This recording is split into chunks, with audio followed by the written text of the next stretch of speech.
आज हम लोग बात करेंगे, टॉपिक है शेयर। नाम सुने हैं शेयर? शेयर जो होता है बिजनेस करने का एक तरीका है। बिजनेस करने के एक्चुअल में 3 तरीका होता है, कुछ बता पाएंगे? सोल ट्रेड, दूसरा होता है पार्टनरशिप, तीसरा होता है ज्वाइंट वेंचर और चौथा होता है सबसे बड़ा जो फॉर्मेट है, इसको बोलते हैं कंपनी। ज्वाइंट वे सोल ट्रेड का मतलब क्या हुआ है कि जब बिजनेस का मालिक सिर्फ एक आदमी हो, बिजनेस में जितना भी प्रॉफिट होगा, लॉस होगा, वो सारा लॉस प्रॉफिट किसके पास जाएगा? एक आदमी। जब वो दुकान में आएगा तो शटर खोलेगा भी वही, शटर उठाएगा भी वही। तो इससे बिजनेस को हम लोग सोल ट्रेड कहते हैं। ठीक है। दूसरा है, जब बिजनेस को थोड़ा बड़ा करने जाओगे, बड़ा करने मतलब अब कहीं मान लो 10 लाख का बिजनेस है, इसको 1 करोड़ का करना चाहते हो, तो तुमको ज़्यादा आदमी चाहिए होगा, ज़्यादा कैपिटल चाहिए होगा, ज़्यादा स्पेस चाहिए होगा, यानी सब कुछ ज़्यादा चाहिए होगा। तो जब काम एक आदमी के बस के बाहर हो जाता है तो अपने जैसा मैंने सेम थिंकिंग वाले लोगों को के साथ कोलैबोरेट करता है। मतलब एक ही टाइप का विचार है जिसका, जो बिजनेस एक जैसा है, विचार एक जैसा है, ये लोग आपस में मिलते हैं और मिल करके बिजनेस करते हैं, और बिजनेस का जो प्रॉफिट होता है या लॉस होता है आपस में बांटने का एग्रीमेंट करते हैं। तो इसको बोलते हैं पार्टनरशिप। अब इंसान ऐसा जीव है जो उसको जो मिल गया वो वही उसके लिए काफ़ी नहीं होता है, उसको तलाश होता है नेक्स्ट न्यू बेटर का, कुछ नया करें, कुछ बड़ा करें। तो जब आप बड़ा करना चाहते हैं तो यहाँ पे बहुत बड़ा पूंजी चाहिए और रिस्क भी बड़ा होगा, लेकिन रिस्क भी कम चाहिए।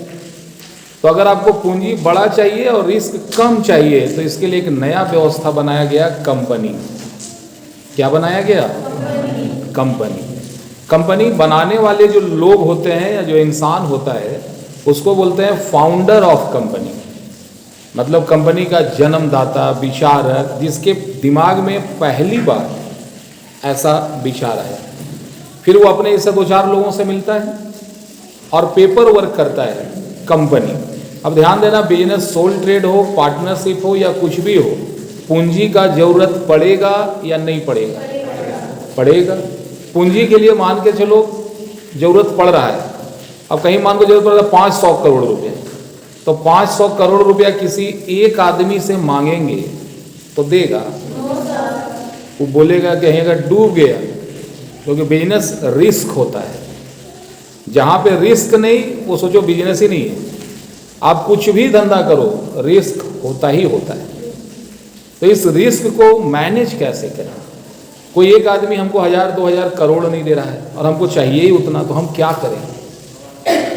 एक बूंद पानी का कोई वैल्यू है? एक बूंद पानी का? क्या आपको प्यास लगल, एक बूंद दें, प्यास मिट जाएगा? लेकिन अगर एक और एक और एक और एक, जब एक और बूंद जब बार बार जाता है एक जगह, तो वो गिलास बनता है, वो तसला बनता है, वो ड्राम बनता है। तो एक एक बूंद करके एक पैसा, एक बार में 100 करोड़ रुपया बहुत बड़ा चीज है। लेकिन सोचो कि अगर 100 करोड़ लोग 1 रुपया एक जगह जमा करें तो उस जगह में 100 करोड़ होगा कि नहीं होगा? एक आदमी के लिए 1 रुपया का कोई वैल्यू नहीं है, लेकिन अगर 100 करोड़ लोग एक ही जगह पे 1 रुपया दे दें तो उस जगह पे 100 करोड़ होगा कि नहीं होगा? तो ये जो 100 करोड़ हुआ, इसको कहते हैं शेयर कैपिटल। क्या कहते हैं? Share capital. और जो एक रुपया जो था वो था शेयर। समझ में आ रही है बात? तो कंपनी में पूंजी का जरूरत पड़ता है, पैसे का जरूरत पड़ता है। तो कंपनी कोई एक ही आदमी से हजारों करोड़ नहीं लेता है, वो करोड़ों लोगों से 10-10 रुपया लेगा, 50-50 लेगा, 100-100 लेगा। तो जो पूंजी छोटे छोटे पार्ट में बटा होता है, इस पार्ट को हम लोग शेयर कहते हैं।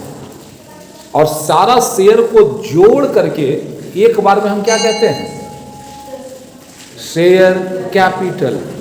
क्या कहते हैं? Share capital. मान लो कि आप इस बिल्डिंग में हैं, एक दीवाल को पकड़ो, तो दीवाल अभी दिख रहा है, लेकिन एक्चुअल में इस दीवाल के हर एक कोने में एक एक ईंट लगा हुआ है।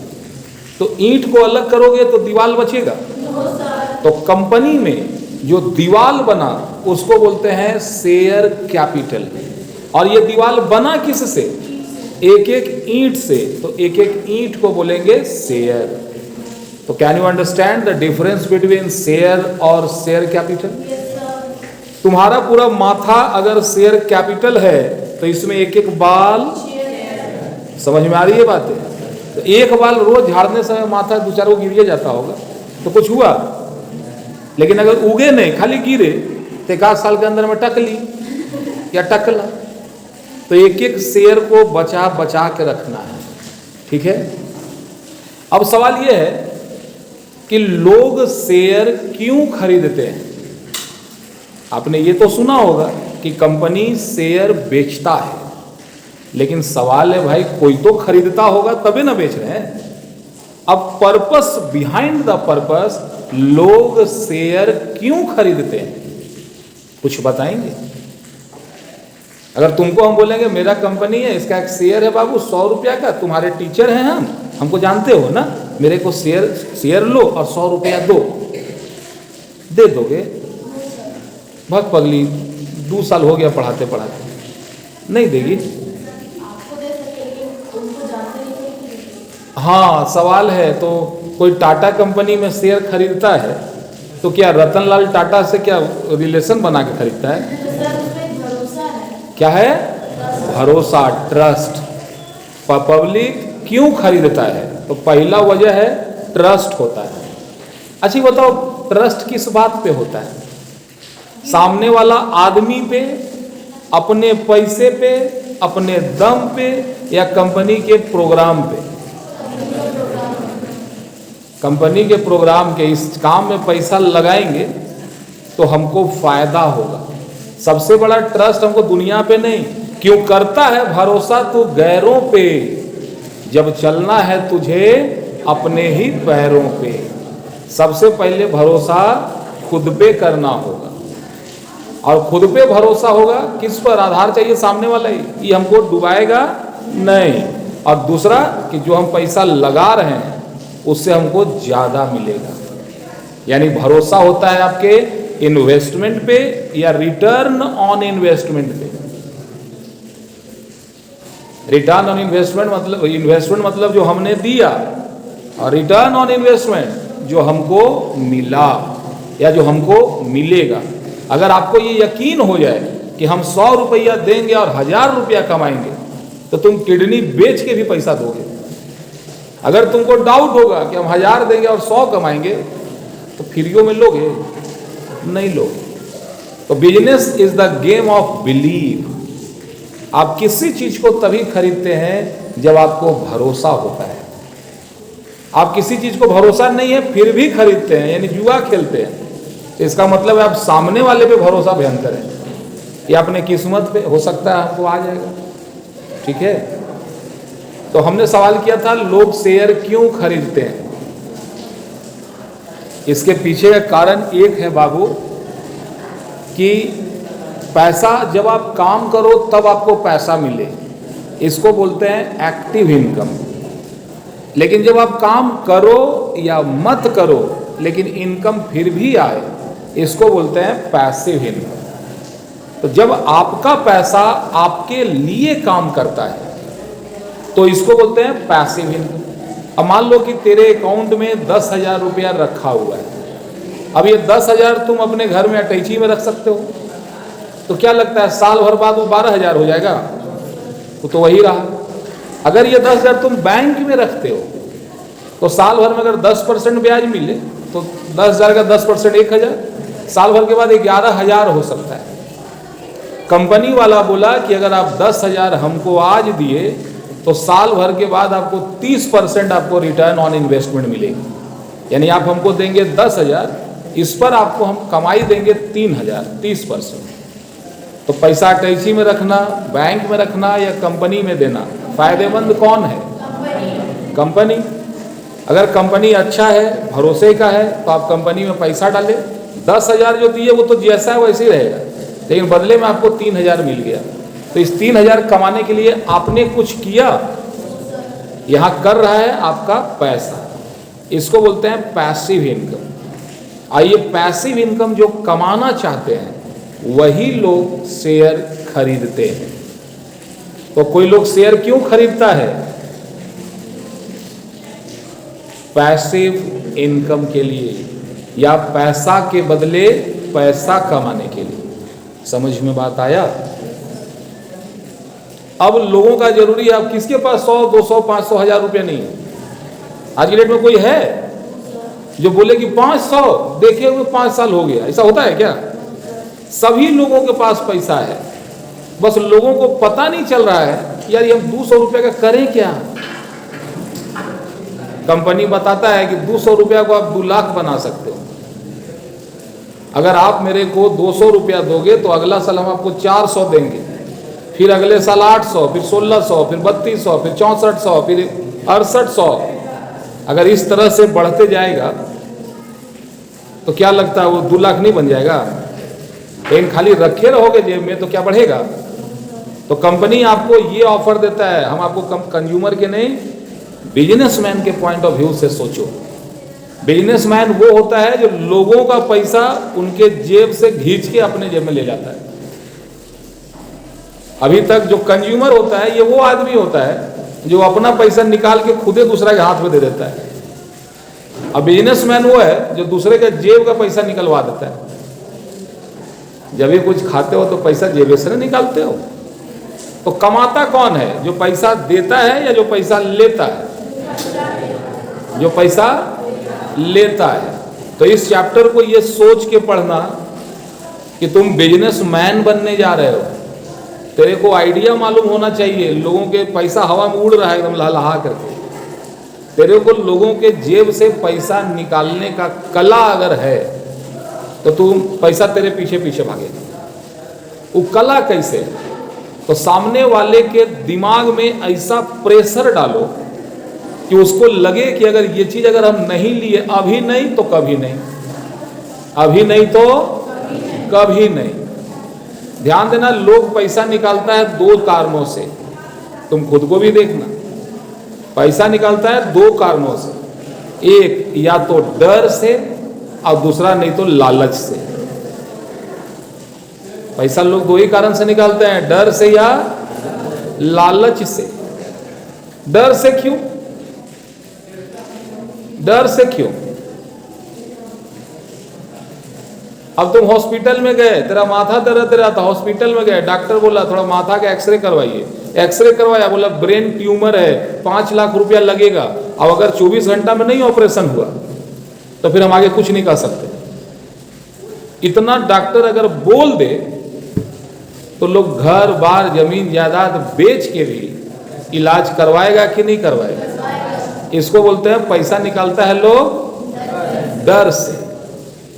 कैसे निकालता है? डर से। वकील साहब लोग डराते हैं, आज वो ऐसा बात नहीं हुआ ना तो 10 साल का आपका जेल हो जाएगा, 10,000 रुपया दीजिएगा तो हम रुकवा देंगे। अब पब्लिक पैसा दे रहा है किससे? डर से। अब दूसरा, एगो बाजार में आया, कम्बल ले लो, कम्बल ले लो, कम्बल ले लो। कितना कम्बल? 5,000 का। बोलता हाँ, बोलता हाँ। बोला ये को ना, ये 5 कम्बल का सेट 5,000 में, एगो का 3,000। एक कम्बल का कितना? 3,000, लेकिन 5 को लोग तो देंगे कितना में? 5,000। अब लोग खरीदेगा 1 ठो कि 5 ठो? क्यों खरीदा? लालच से। दुकानदार कुछ बोला क्या?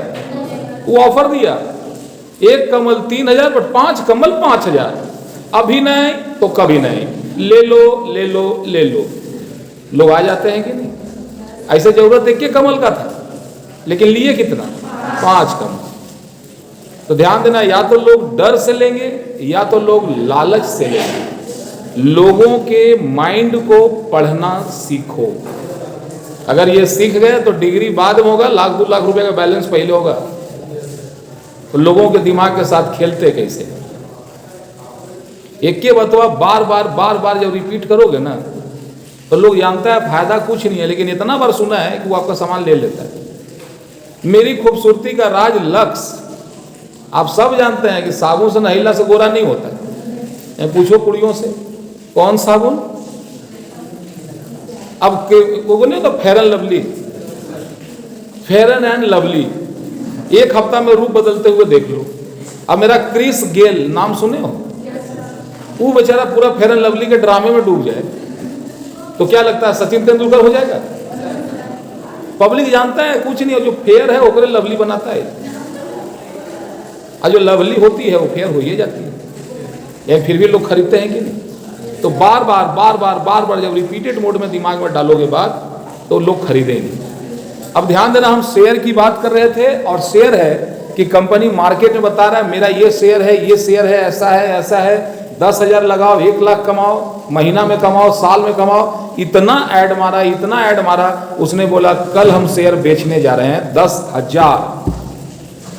लोगों ने ऑर्डर कर दिया 1 लाख, क्योंकि इतना मार्केटिंग किया कि लोग जान गए और उस शेयर को खरीद लिए।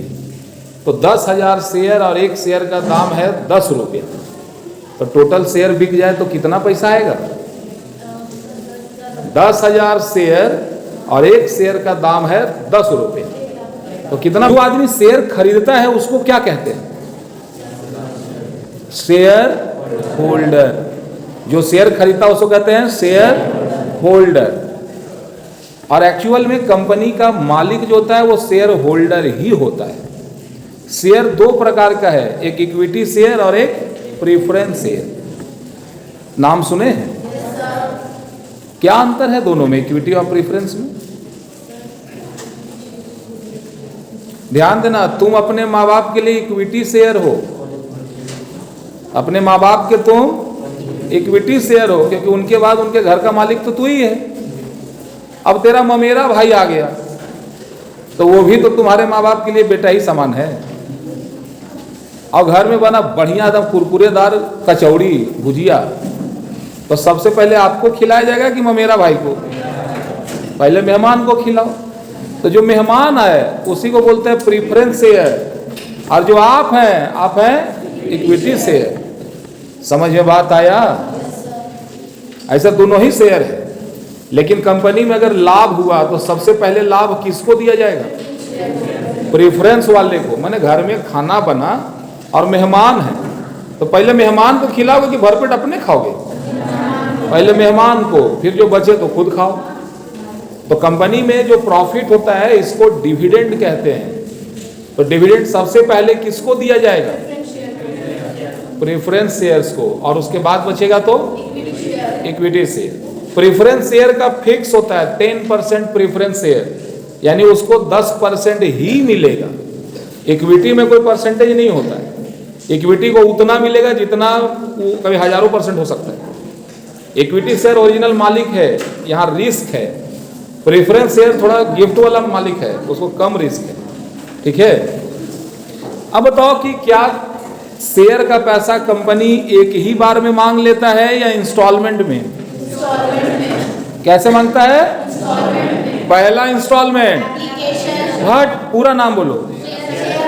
पहला को क्या कहते हैं? Very good, share application. दूसरा को शेयर अलॉटमेंट। तीसरा शेयर फर्स्ट कॉल। चौथा share second and final call. ठीक है, हर इंस्टॉलमेंट में 2 जर्नल एंट्री होता है, तो 4 इंस्टॉलमेंट में कितना? 8 होगा। 2 इंस्टॉलमेंट होता है, एक होता है पहले पैसा मांगेगा और दूसरा जब पैसा मिलेगा।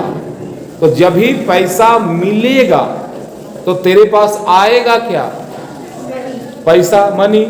तो हम लिखेंगे बैंक अकाउंट डेबिट टू कौन इंस्टॉलमेंट से आया?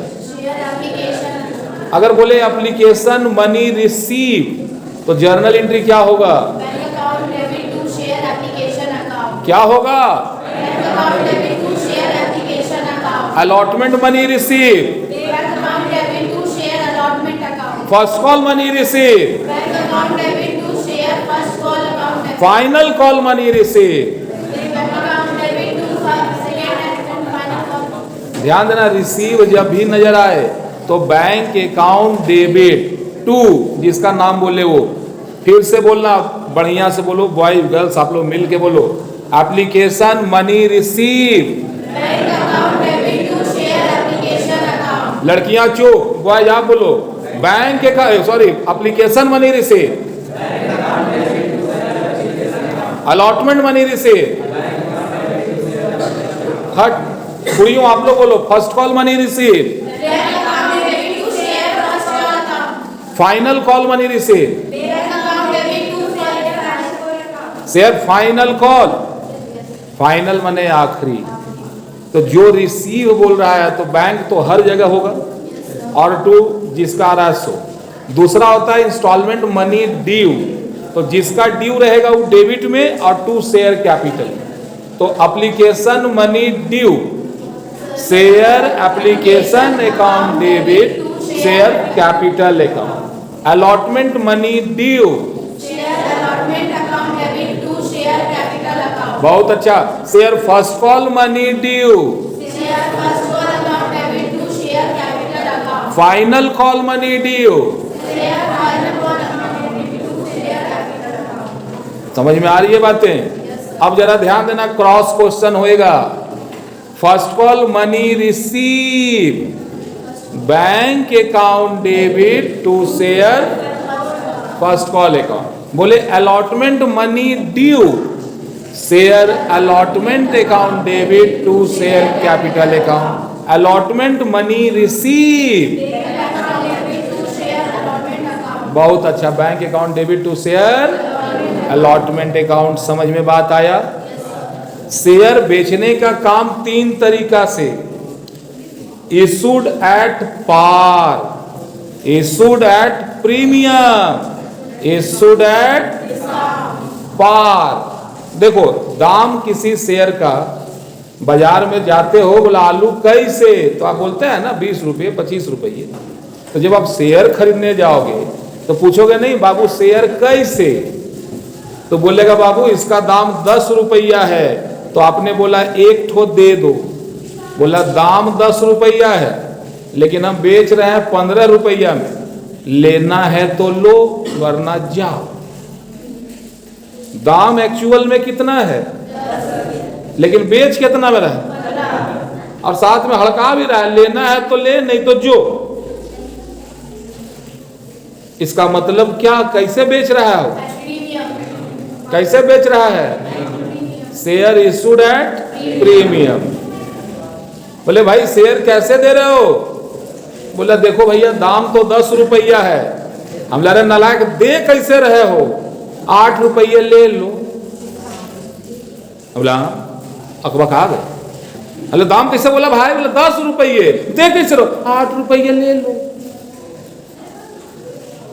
अकबक आने जाएगा आदमी, दाम है 10 रुपया, अभी बेच रहा है कैसे, इसको क्या कहेंगे, शेयर इशूड एट डिस्काउंट। देखो अभी प्रीमियम के समय दाम है 10 रुपया, बेच रहे हैं 15 का, लेना है तो लो वरना जाओ, इसमें प्राउड फील हो रहा है। दाम है 10 रुपया, ऐसे 8 रुपया में बेच रहे हैं, ले लो ना, ए जी ले लो ना। अरे वो होता है कि कैसे दाम, 10 रुपया दोगे कैसे, 10 का 10 देंगे, बोले कुछ कम बेसी, बोला कुछ नहीं ये फिक्स प्राइस है। तो बताओ, जब दुकानदार पूरा शेर की तरह बोल रहा है, लेना है तो ले नहीं तो जो, मतलब क्या,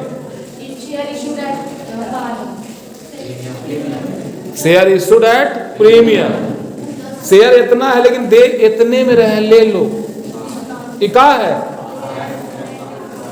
अरे दिमाग यहीं लेके आया है ना, घर तो नहीं छोड़ दिया, भावना को समझो। 10 का माल 12 में बेचने वाला शेर होता है, और 10 का माल 8 में बेचने वाला सीधे गधे होता है। डिस्काउंट जितना उतने में लेगा वो नॉर्मल है हमारे जैसा। तो 10 का माल 12 में बेचा क्या कहेंगे, पूरा बोल, 10 का माल 12 में बेचे क्या कहेंगे, प्रीमियम। 10 का माल 8 में बेचे क्या कहेंगे, 10 वाला 10 में बेचे क्या कहेंगे। समझ में आया? पार, प्रीमियम, डिस्काउंट। सबसे ज्यादा खुशी कब होगा? अरे गरीब आदमी बोले ना, बेचने वाला दिमाग से सोचो। बिजनेसमैन बना रहे हैं तुम लोग शुरू से। तुमको खुशी कब होगा? जब 10 का माल 12 में। ये खुशी का बात है। और हत्या हमारा टाइप का कब लगेगा? जब 10 का माल 8 में बेचना पड़ेगा तब। नॉर्मल कब रहोगे? जब 10 वाला 10 में। तो प्रॉफिट क्या होता है? प्रीमियम या डिस्काउंट? लॉस क्या होता है? और नो लॉस नो प्रॉफिट। अब समझ में आया ना? तो प्रॉफिट को हमेशा कहां लिखते हैं? क्रेडिट में रे। प्रॉफिट को हमेशा क्रेडिट में और लॉस को हमेशा डेबिट में। अभी इसमें और भी बाकी है, जैसे ओवर सब्सक्रिप्शन। आप इशू किए थे 10,000, पब्लिक का डिमांड हो गया 25,000, तो ये क्या होगा? Over subscription. आप बेचना चाहते थे 10,000, लेकिन पब्लिक से डिमांड आया 8,000, ये क्या हुआ? Under subscription. दूसरा एक होता है कॉल इन एरियर। एरियर मतलब पैसा दिया ही नहीं, 4 इंस्टॉलमेंट में देना है। Application, allotment, first call, final. कोई एप्लीकेशन दिया, अलॉटमेंट दिया, बाकी वाला दिया ही नहीं, इसको क्या कहते हैं? Call in arrear. कोई आदमी एप्लीकेशन के समय ही पूरा पैसा दे दिया, बार बार मांगते हो, पूरा बोलो कितना दे, वो एक ही बार में सब दे दिया, मतलब जो मांगे नहीं थे वो भी दे दिया, तो ये एडवांस दिया। इसको बोलता है कॉल इन एडवांस। इन सभी विषयों पे अगले क्लास में चर्चा करेंगे। आप सबों ने बहुत ही प्रेम और शांति से मेरी बातों को सुना। आप सबको दिल से धन्यवाद करता हूं। मिलता हूं नेक्स्ट वीडियो में। जय हिंद, जय हिंद। Thank you everyone.